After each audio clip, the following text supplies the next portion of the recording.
भारत में नदी डॉल्फिन की पहली बार गणना हुई है। गणना के बाद जारी रिपोर्ट में भारत में रिवर डॉल्फिन की संख्या 6,327 बताई गई है। यह अध्ययन 8 राज्यों की 28 नदियों में किया गया। 3,150 वर्किंग डेज में करीब 8,500 किलोमीटर की दूरी तय की गई। डॉल्फिन की संख्या सबसे अधिक उत्तर प्रदेश में मिली है।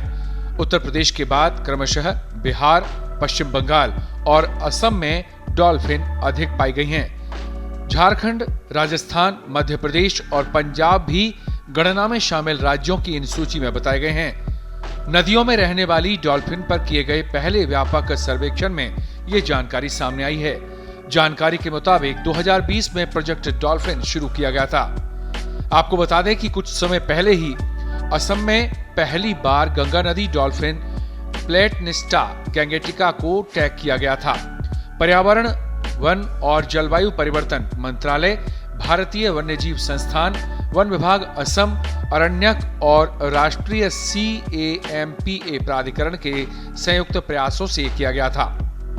बताया गया कि यह न केवल भारत में बल्कि इस प्रजाति के लिए पहली टैगिंग थी। इससे प्रोजेक्ट डॉल्फिन की एक महत्वपूर्ण प्रगति करार दिया गया।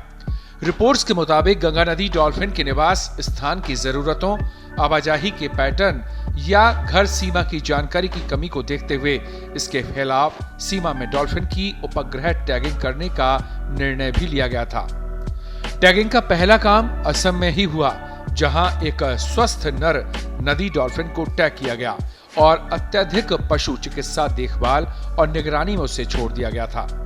ये सब इसलिए किया गया ताकि नदी डॉल्फिन से जुड़ी मौसम, प्रवासी पैटर्न, सीमा, फैलाव और आवास उपयोग आदि को समझने में मदद मिल सके। गंगा नदी डॉल्फिन को भारत का राष्ट्रीय जलीय पशु भी कहा जाता है। प्रधानमंत्री नरेंद्र मोदी ने गुजरात के गिर नेशनल पार्क में राष्ट्रीय वन्यजीव बोर्ड की बैठक के दौरान देश की पहली नदी डॉल्फिन गणना रिपोर्ट जारी की। डॉल्फिन संरक्षण में स्थानीय समुदायों की भागीदारी पर भी फोकस किया जा रहा है।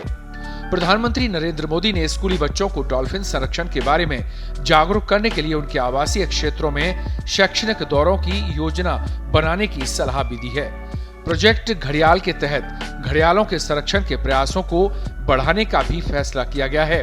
साथ ही ग्रेट इंडियन वेस्टर्न गोंडवाना संरक्षण के लिए भी एक राष्ट्रीय कार्य योजना लॉन्च की गई।